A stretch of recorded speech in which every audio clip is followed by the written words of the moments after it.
Welcome back to Olympia classes guys. तो चलिए शुरू करते हैं। क्लास 11th में हम लोग अपना अगला लेक्चर, ठीक है। कौन सा पार्ट चल रहा था? 2 पार्ट हो गए थे कि 3 पार्ट इस चैप्टर के? 3 हो गए थे। वो तो मैथमेटिकल टूल था भाई, तो 2 हो गए थे ना।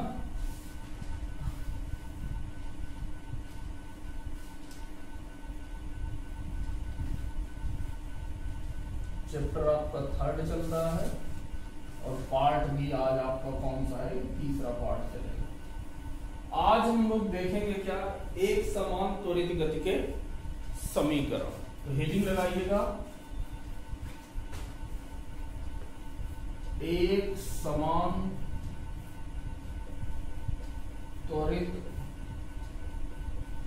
गति के समीकरण। इंग्लिश में क्या कहोगे? Equation of motion for uniform acceleration. Uniform acceleration. Clear? नाम से ही पता चल रहा है भाई कि यहां पर क्या होगा, आपका त्वरण क्या होगा? समान होगा। यानी कि ये 3 जो गति के आपने समीकरण अभी तक पढ़े हैं वो कब लगेंगे? जब क्या हो? समान होता है। जब त्वरण समान होता है तभी वह गति के समीकरण लगते हैं। आप उनको अप्लाई कर सकते हैं, अदरवाइज आप लोग उनको अप्लाई नहीं कर सकते। तो चलिए देखिएगा, लिखिएगा, यदि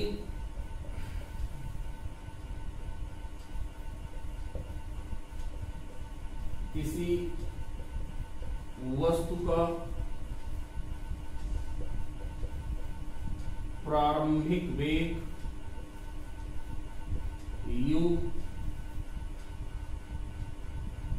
u हो तथा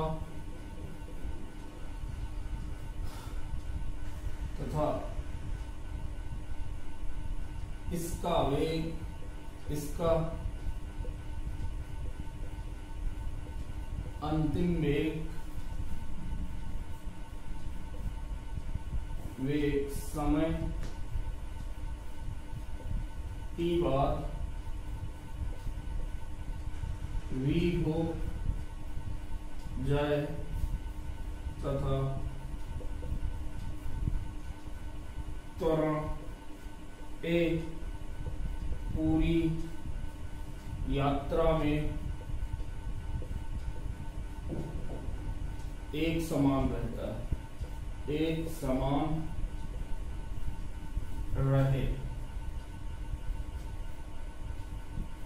तो t समय बाद वस्तु का वेग। तो पहला t समय बाद वस्तु का वेग क्या होता है?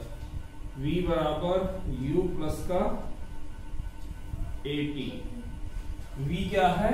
अंतिम वेग लिखा है ना, इसका अंतिम वेग समय t पर कितना हो जाए? v हो जाए। तो v क्या है आपका? अंतिम वेग। u क्या है आपका? प्रारंभिक वेग। a क्या है? त्वरण। t क्या है? समय। अगला है t समय बाद वस्तु द्वारा तय की गई दूरी। वस्तु द्वारा तय की गई दूरी।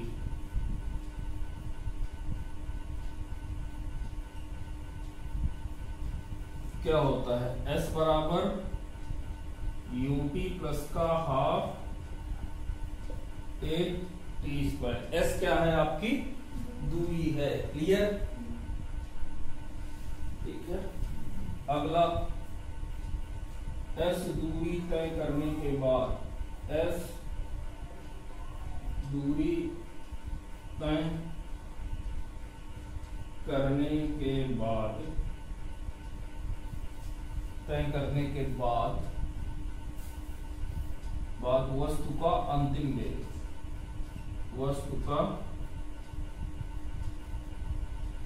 अंतिम वेग v² बराबर uv² प्लस का 2as। ठीक है, s क्या है, दूरी है। ठीक है, ये तीनों समीकरण कब लगेंगे, जब आपका a आपका कैसा हो, यूनिफॉर्म हो। कैसा हो, यूनिफॉर्म मतलब एक समान हो, समय के साथ परिवर्तित ना हो, एक समान हो। ठीक है, अब इसके जो है हम क्या करेंगे, इसका डेरिवेशन करते हैं। ठीक है, करें, लिखिएगा अगली हेडिंग, गति के समीकरणों की उत्पत्ति। गति के समीकरणों की उत्पत्ति, यानी derivation of equation of motion. Derivation of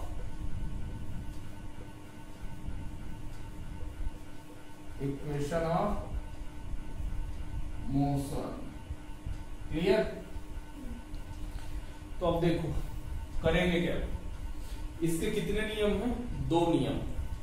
पहला मेथड है कौन सा, लिखोगे इसके 2 नियम, इसके 2 मेथड है, 2 विधियां, 2 विधियां हैं। ठीक है, कौन कौन सी विधियां हैं, पहला है ग्राफीय विधि। क्या है, ग्राफीय विधि। क्या कहते हैं इसे, ग्राफिकल मेथड। ठीक है, दूसरा है आपका अवकलन तथा समाकलन विधि। कितने मेथड है इसके, 2 मेथड है। कौन कौन सा, एक ग्राफिकल मेथड है और एक आपका differentiation and integration method. Differentiation and integration method.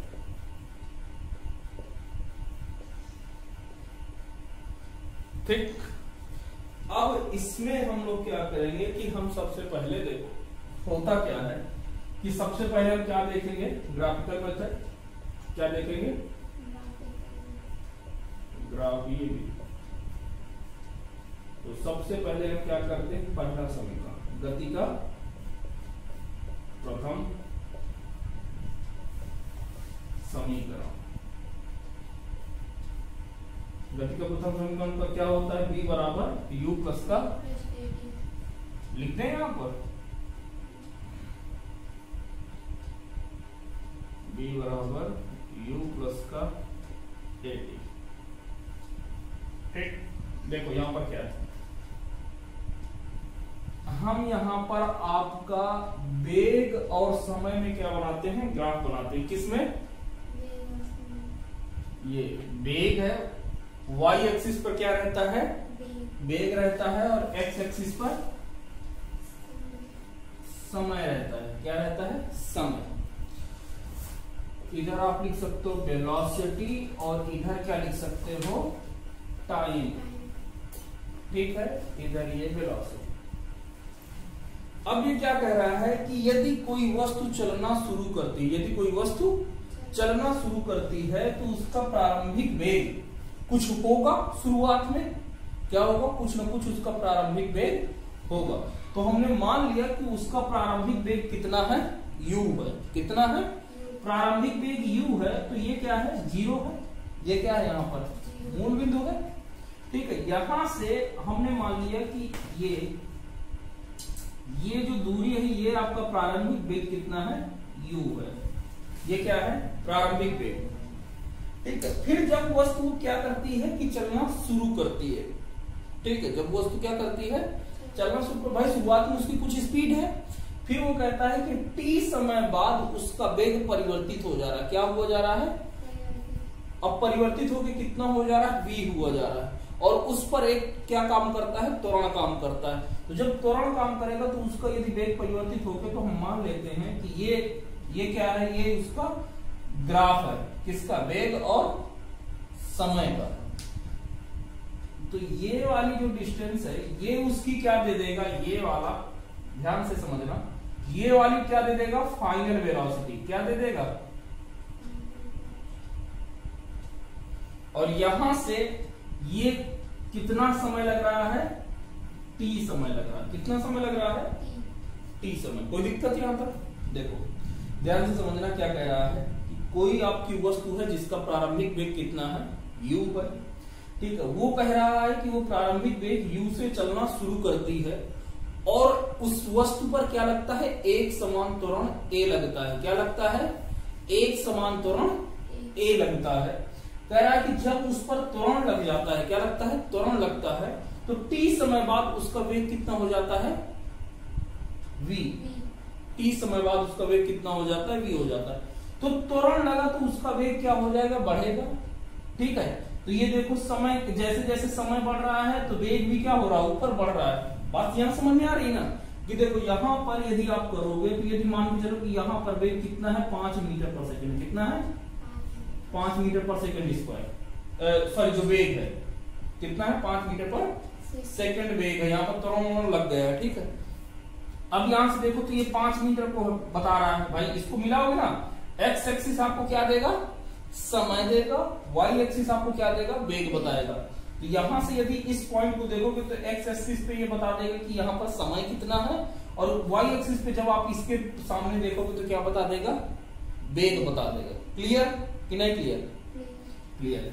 अब यहां से देखो तो ये वाला वेग, जैसे मान के चलो कि बढ़ता बढ़ता वेग कितना हो गया है, 10 मीटर पर सेकंड। कितना हो गया है, 10 मीटर पर सेकंड है यहाँ पर। तो यहाँ पर वेग क्या बताएगा, ये 10 मीटर पर सेकंड बताएगा। क्या बताएगा, 10 मीटर पर सेकंड। तो देखो ध्यान से देखो तो वेग क्या हो रहा है, पहले 5 था, फिर और बढ़ा, फिर और बढ़ा, यानी कि वेग क्या हो रहा है, बढ़ रहा है, ठीक है। तो यहाँ पर समय के साथ वेग क्या हो रहा है, बढ़ रहा है, ठीक है। चलो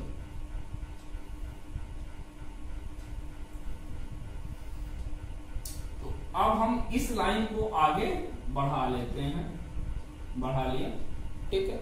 इसको मैं नाम दे रहा हूं, ये तो क्या है, मूल बिंदु O है, इसको मैं P नाम दे दूं इस पॉइंट को, ये Q, ये R और ये S दे दिया मैंने इसे नाम।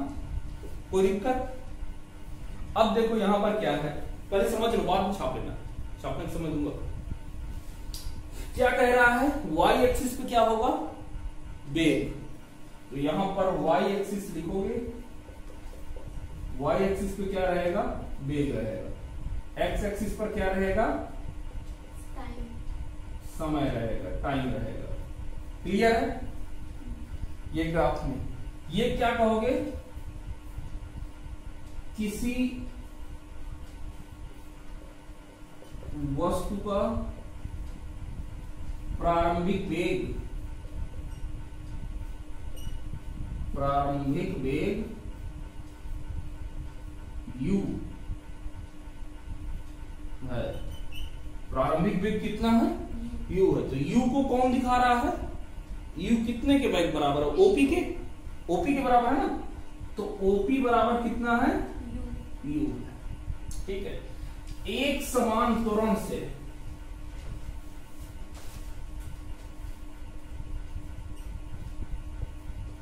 एक समान त्वरण से चलना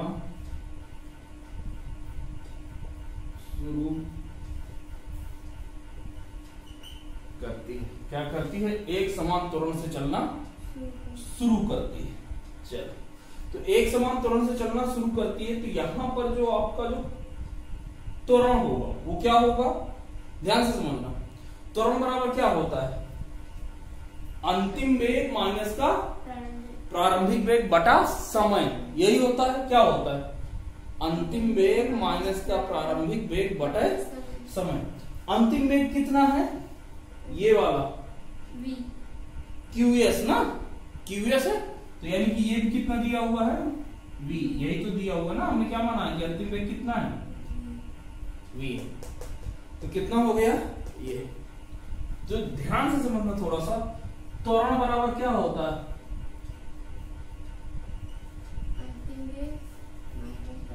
अंतिम वेग माइनस का प्रारंभिक वेग बटे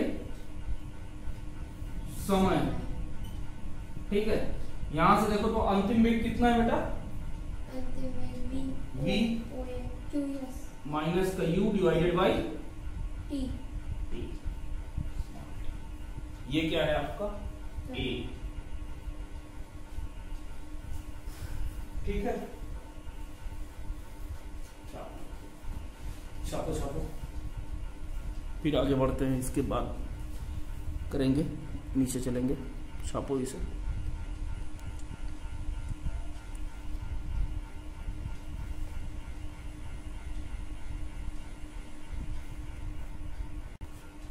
अभी आपने क्या लिखा बेटा, a बराबर क्या लिख लिया था, b माइनस का u डिवाइडेड बाई t, ये लिखा था, ये v, तो यहां से at is equal to b minus का u, यानी b बराबर कितना हो जाएगा, u उधर जाएगा तो u प्लस का at। प्रूफ हो गया। अच्छा, एक ही ध्यान देना कि वेग लिख लो, नोट डाल के क्या लिखोगे, वेग तथा समय के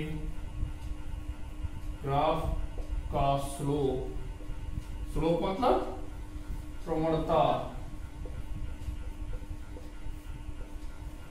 प्रवणता क्या देता है, त्वरण देता है, त्वरण देता है। मतलब कि यदि आपका वेग और समय का ग्राफ दिया हुआ है, ठीक है, तो यदि आप उसका स्लोप निकाल लो तो वो स्लोप की वैल्यू किसके बराबर हो जाएगी, त्वरण के बराबर। किसके बराबर हो जाएगी, त्वरण के बराबर। तो हमने मान लिया कि ये यहां से कितना एंगल का कोण बना रहा है, भाई प्रवणता क्या है, स्लोप ही तो है ना, स्लोप को मतलब ये यहां से कितना है, एक्स अक्ष से झुकाव कितना है, यही मतलब है। तो हमने मान लिया कि ये कितना है बेटा, थीटा एंगल बना रहा है। ठीक है, तो tan थीटा बराबर कितना हो जाएगा,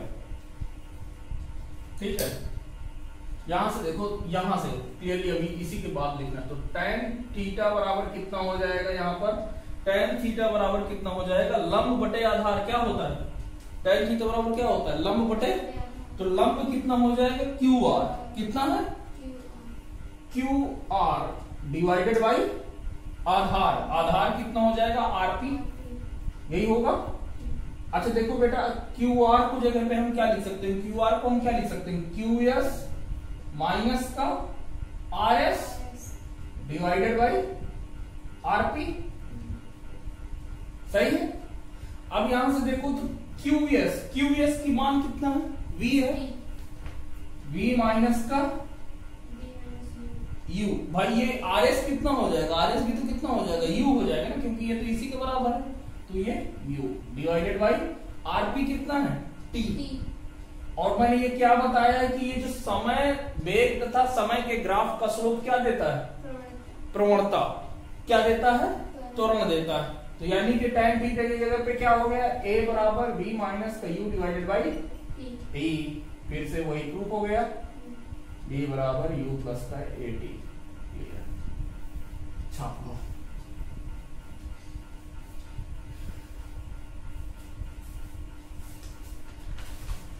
अच्छा, एक ये तो पहला पॉइंट हो गया नोट में।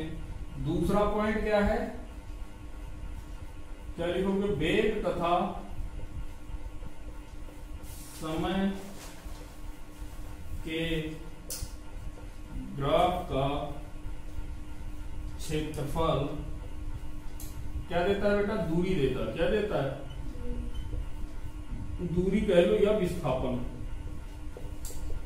क्या देता है, दूरी या विस्थापन देता है, क्या देता है, दूरी या विस्थापन। अब आप ये जो ग्राफ बना हुआ है इसका यदि आप क्या निकाल लो, क्षेत्रफल निकाल लोगे तो क्या दे देगा, दूरी दे देगा। तो दूसरा जो समीकरण है S बराबर ut प्लस का हाफ AT स्क्वायर, उसके लिए हम इसी का प्रयोग करेंगे। करें, ठीक है। चलो, तो पहला तो निकल आया ना गति का प्रथम नियम। अब देखो गति का द्वितीय नियम।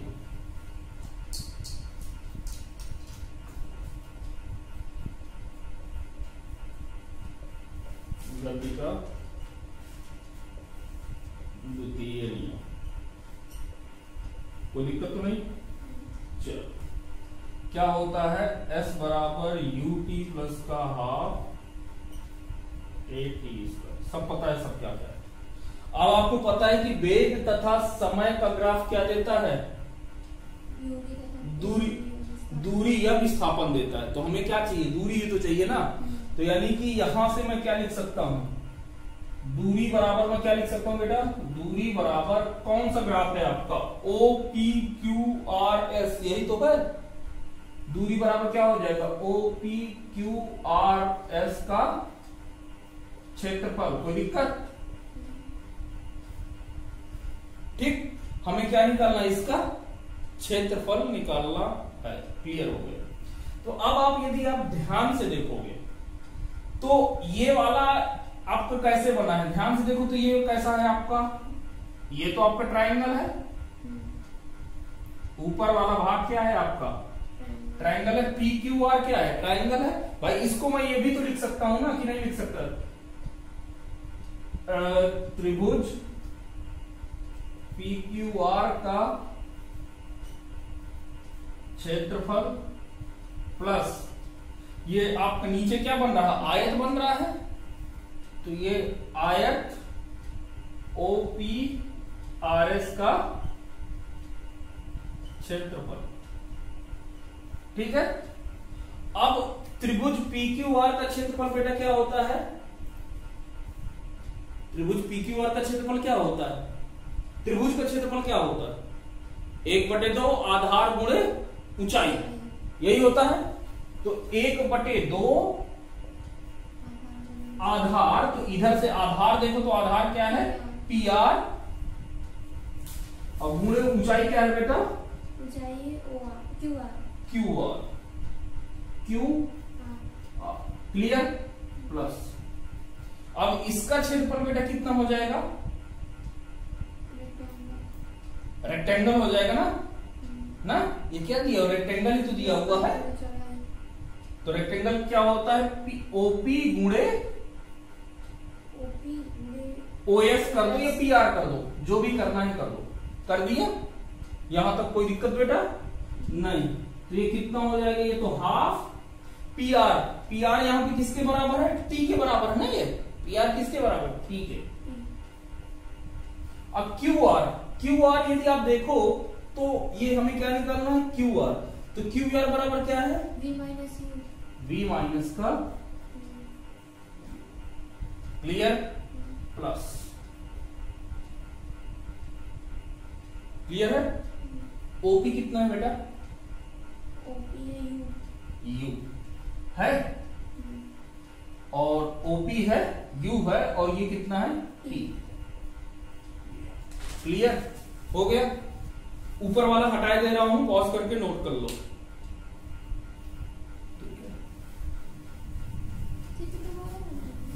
नहीं, चित्र जो बना है वो वही रहेगा, दोबारा नहीं बनना, ठीक है। अब देखो बाद में देखो। यहां से अभी आपको क्या पता है लिखना, हम जानते हैं कि, क्या जानते हो, A बराबर B माइनस का U डिवाइडेड बाई T, यानी कि B माइनस का U इज इक्वल टू कितना हो जाता है, AT हो जाता ना। यहां पर समीकरण इसको 1 मान लो, ये तो दूरी है यानी कि ये S है, ठीक है। समीकरण 1 से, क्लियर। तो S बराबर कितना हो जाएगा, हाफ T, और B माइनस का U की जगह पे क्या लिख दोगे, AT, ठीक है, प्लस का यूटी। ये एस बराबर कितना हो जाएगा, half A P square plus का प्रूफ हो गया बेटा दूसरा समीकरण। अच्छा एक चीज और है, एक थोड़ा सा और देख लो, सेकेंड मैटर इसी को करने का। सेकंड मैटर क्या है कि ये आपका है क्या, एक तरीके से ये आपका समलंब चतुर्भुज है। क्या है ये आपका एस बराबर, हमें तो दूरी के लिए तो क्या चाहिए, क्षेत्रफल चाहिए। कौन सा, समलंब ओ पी क्यू एस का क्षेत्रफल, यही होता है। अच्छा समलंब का क्षेत्रफल बेटा क्या होता है, एस बराबर क्या होता है, समांतर भुजाओं का योगफल बटे 2, समांतर भुजाओं का योगफल बटे 2। तो यहाँ पे समांतर भुजा कौन सी बेटा, एक ओपी है और एक क्यूएस है, यही तो समांतर भुजाओं का योगफल क्या हो जाएगा, ओपी प्लस का क्यूएस, ओपी प्लस का क्यूएस डिवाइडेड बाई 2, समांतर भुजाओं का योगफल डिवाइडेड बाई 2 इंटू ऊंचाई। तो इसकी ऊंचाई, तो इस की ऊंचाई कितनी हो जाएगी, पी आर के बराबर। थोड़ा सा ये देखो ना, ये समलंब चतुर्भुज है, इसको ऐसा खड़ा कर दो, खड़ा कर दिए तो पी आर क्या बता देगा, ऊंचाई बता देगा ना, तो पी आर क्लियर। ये एस बराबर ओपी कितना है बेटा, यू है, प्लस का क्यू एस कितना है, बी है ना, divided by 2 into P R कितना है, टी। अब बी बराबर आपको क्या पता है, यू प्लस का 80, तो b का मान क्या कर दोगे, यहां पर पुट कर दोगे। तो s बराबर में क्या लिख सकता हूं, u प्लस का 80 बाई 2 इंटू टी। तो यहां से करोगे तो कितना हो जाएगा, 2u प्लस का, यहां पर मैं अलग अलग भाग दिए दे रहा हूं, ठीक है, प्लस का 80 बाई 2 इंटू टी। छाप लिया, छाप लो पहले, छापो फिर आगे बढ़ो, छापो। तो यहां से क्या करो, मल्टीप्लाई कर दें, तो s बराबर कितना हो जाएगा बेटा, s बराबर हो जाएगा इसका u, 2 से 2 कैंसिल, ठीक है, तो कितना हो जाएगा u प्लस का 80 बाई 2 इंटू टी का मल्टीप्लाई कर दो, तो s बराबर क्या हो जाएगा, यूटी प्लस का हाफ 80 स्क्वायर। तो चाहे आप ये वाला फार्मूला लगा दो और चाहे ये वाला लगा दो, क्या था, या तो आपको अलग अलग करके दिखा दो कि सर हमें तो एक ट्रायंगल दिख रहा है और एक क्या दिख रहा है, रेक्टेंगल दिख रहा है, आयत दिख रहा है, या तो आप कह दो नहीं सर मुझे तो पूरा क्या दिख रहा है, समलंब दिख रहा है। अब ये आपका मैटर, आप क्या लगाते हो, समलंब चतुर्भुज का क्षेत्रफल क्या होता है, 2 समांतर भुजाओं का योगफल डिवाइडेड बाई 2 इंटू हाइट, ठीक है। तो ऊंचाई यहां पर क्या है, पी आर है या क्यूएस है, जो भी आप करना चाहो, क्लियर। चलो अब तीसरा प्रूफ करें। अच्छा जिसका नहीं हुआ वो छाप लेगा।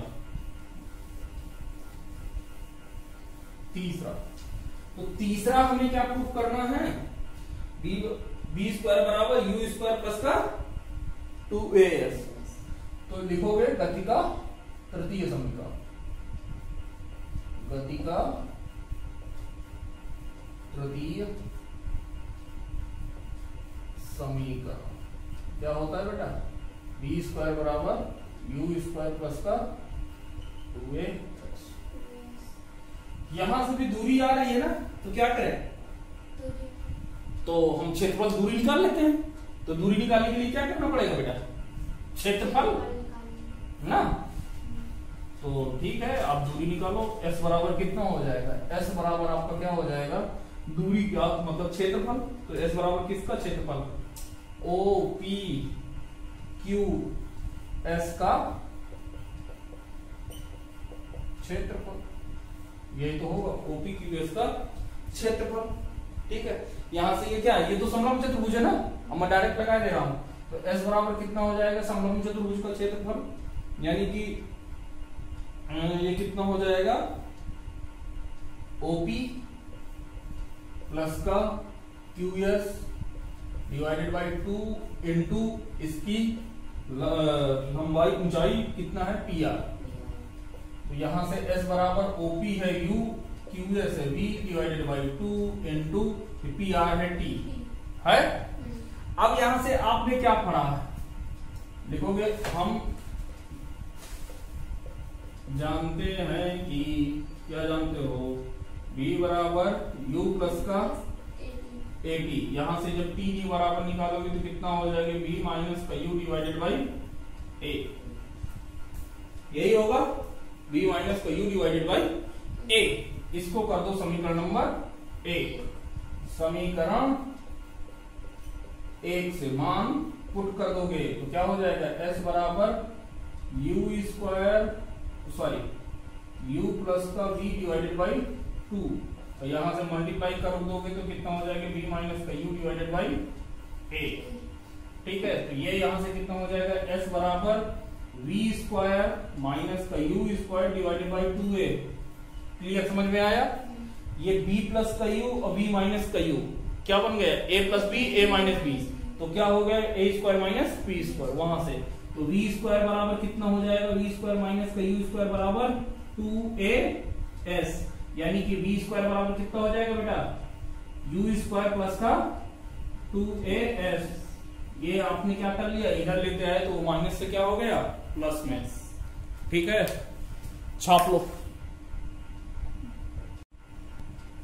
चलिए अब करते हैं इसका कौन सा विधि का प्रयोग, सेकंड का, मतलब लिखेगा अवकलन विधि द्वारा, अवकलन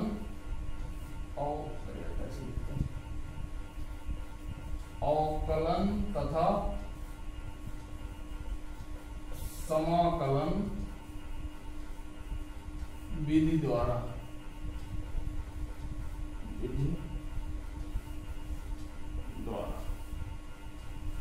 क्लियर है।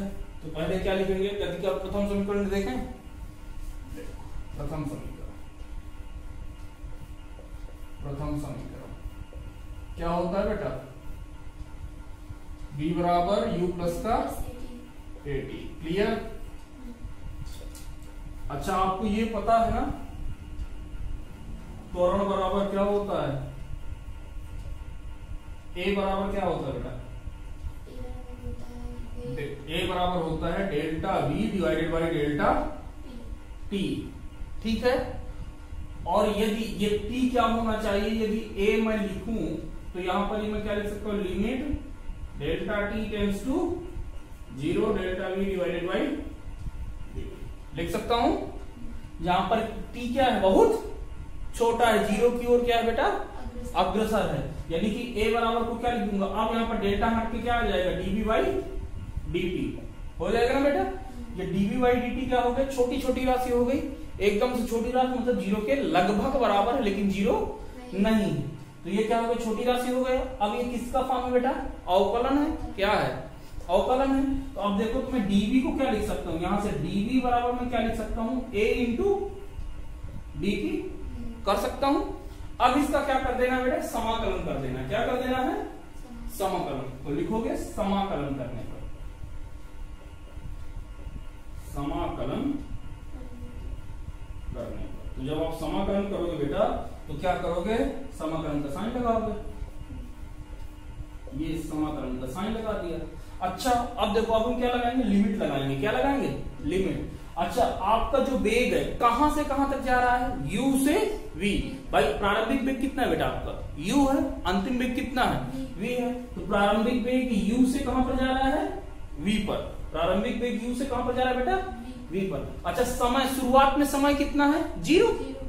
भाई प्रियमावस्था चलना शुरू करती है, ठीक है, फिर कहां पर जा रही है, समय कहां पर जा रहा है, t समय तक, तो t समय तक जा रहा है। कर लिया बेटा।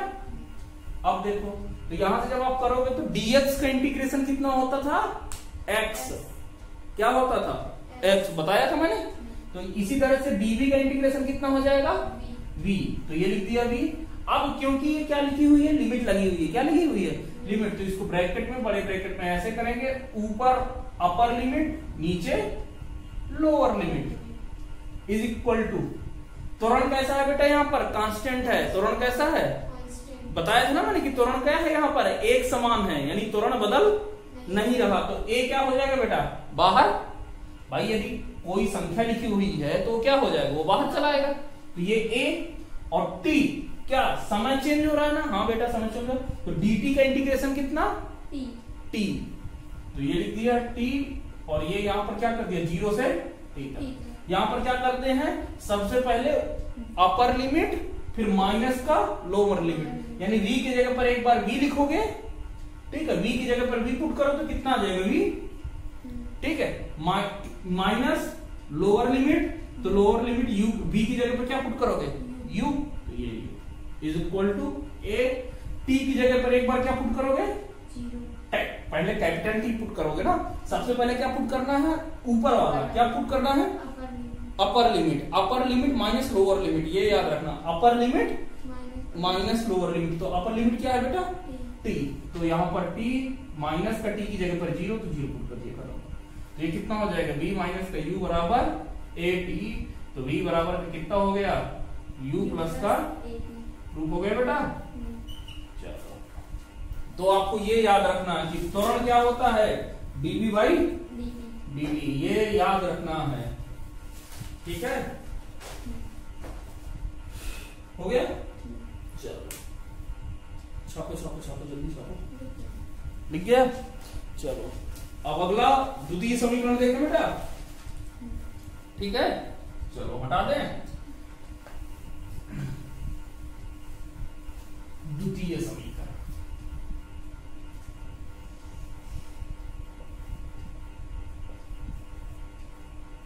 द्वितीय समीकरण क्या होता है बेटा, s बराबर ut प्लस का हाफ at स्क्वायर, क्लियर।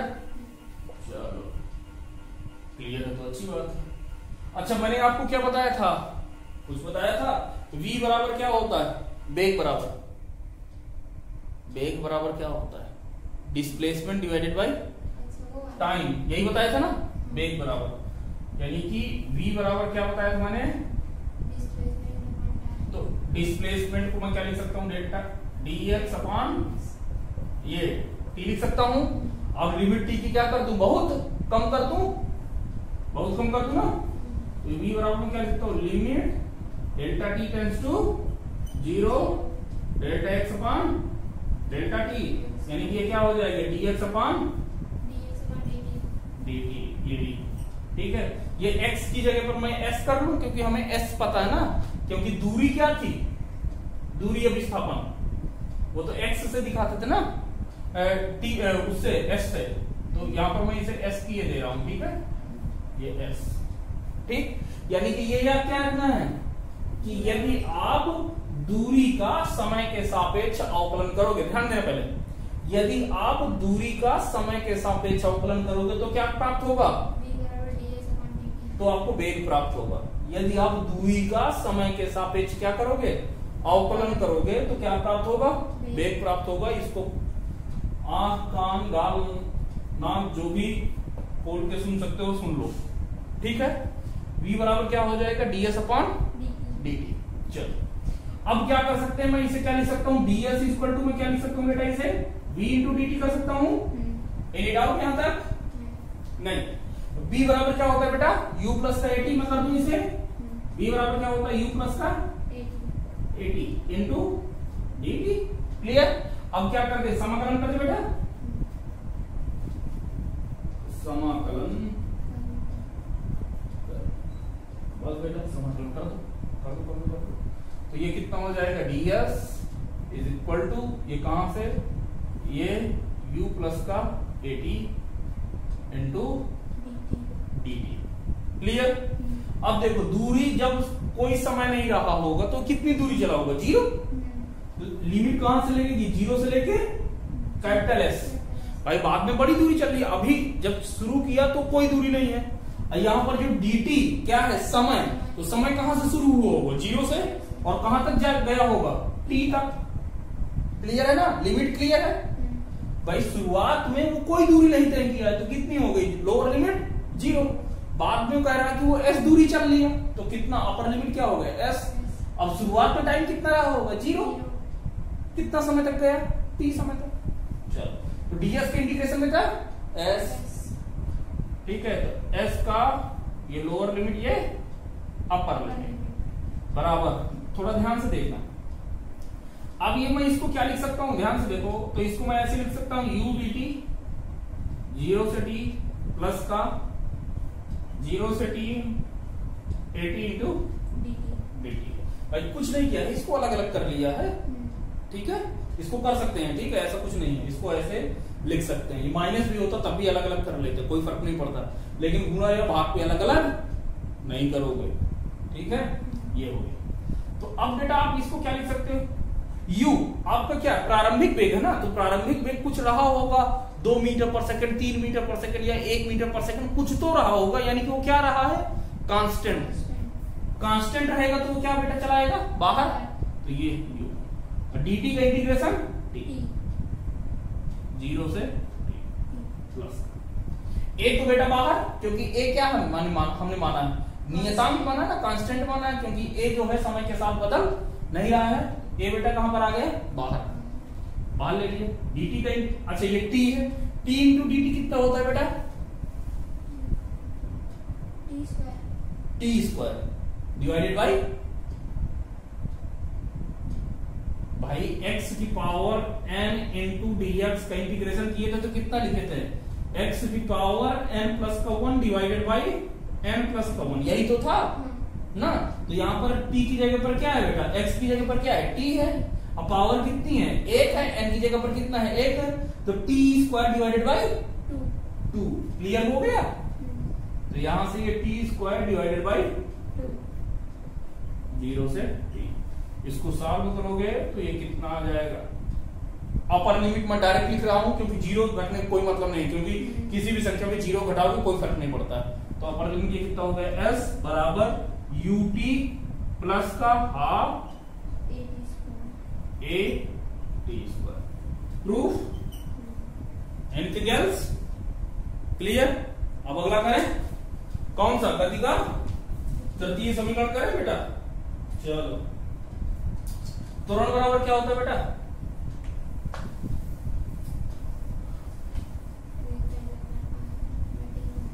अरे अब उस पे बताओ, त्वरण बराबर क्या होता है, dv बाई dt। वेग का अवकलन तो होता है dv बाई dt, कर सकते हैं ना कि नहीं कर सकते हैं, देखो तो अब लिखो तृतीय समीकरण, गति का तृतीय समीकरण क्या होता है बेटा, v स्क्वायर बराबर u स्क्वायर प्लस का 2as। देखो करें, a बराबर क्या होता है बेटा, dv बाई होता है, क्लियर। अब मैं इसको ये लिख सकता हूँ बेटा, इसको मैं लिख सकता हूँ dv upon ds into ds by dt, कर सकता हूँ कि नहीं कर सकता। ds का ऊपर नीचे मैंने क्या कर दिया, मल्टीप्लाई, तो यहां से कट जाएगा ना, कोई फर्क तो नहीं पड़ा, कि पड़ा है, नहीं पड़ा ना भाई। जब नहीं पड़ा तो अब dv बाई ds और ds बाई dt क्या है, अच्छा ds बाई dt क्या है बेटा, वेग अभी किया है ना, तो ds बाई dt की जगह हम क्या लिख सकते हैं, v, यानी कि a बराबर कितना हो जाएगा, v into dv by ds। कोई दिक्कत यहाँ तक। अब आप क्या करोगे, b को v के साथ, और इसको मैं क्या लिख सकता हूँ, a ds is equal to v dv, कर सकता हूँ ना। अब मैं इसको क्या कर दूं, समाकलन,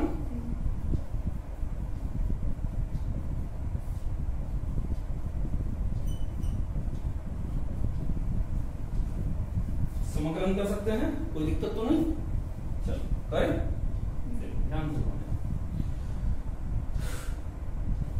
ds is equal to v dv, कर दिया। a क्या है बेटा, कांस्टेंट, बाहर ये तो लिमिट 0 से दूरी शुरू हुई और कहां तक गई, s तक। वेलोसिटी वो कहां से शुरू किया बेटा, प्रारंभिक वेग u से। अब वो कहते कि 0 हो वो एक अलग की बात है, लेकिन हम क्या मानेंगे, प्रारंभिक वेग उसका कुछ ना कुछ है। तो कहां शुरू किया, v से, कहां पर गया बेटा, अंतिम वेग v तक। क्लियर यहां तक। अब इसका इंटीग्रेशन करेंगे तो a तो बेटा बाहर आ गया, ds का समाकलन क्या होता है, s, तो s अपर लिमिट माइनस का lower limit is equal to v। ये v कांस्टेंट तो है नहीं, कि है, क्योंकि डीवी ही तो चेंज हो रही ना भाई, अंतिम वेग समय के साथ क्या होता रहेगा, परिवर्तित होता रहेगा। यहां से अंतर मतलब v चेंज नहीं है, तो v dv का इंटीग्रेशन जैसे t dt तक था तो v स्क्वायर अपॉन 2 बेटा। और ये यहां से lower limit v upper limit v, यानी एक बार v की जगह पर क्या रखोगे, v रखोगे, एक बार v की जगह पे u रखोगे, यानी कि as इक्वल टू कितना हो जाएगा बेटा, ये आपका हो जाएगा v स्क्वायर बाई 2 माइनस का u स्क्वायर बाई 2। एक बार v की जगह पर ये वैल्यू पुट करना आ रहा है ना, चलो तो फिर कोई बात नहीं, यहां से 2 कॉमन है ना नीचे से बेटा, तो 2 कॉमन ले लिया तो इधर कितना हो जाएगा 2as equal to v square minus का u स्क्वायर, इसको उधर लेते जाएंगे तो v स्क्वायर बराबर कितना हो जाएगा u स्क्वायर प्लस का 2as, ये दैट्स इट। ठीक है, तो चलिए आज के लेक्चर को हम लोग यहीं पर कंप्लीट करते हैं, मिलते हैं आपसे अगले लेक्चर में।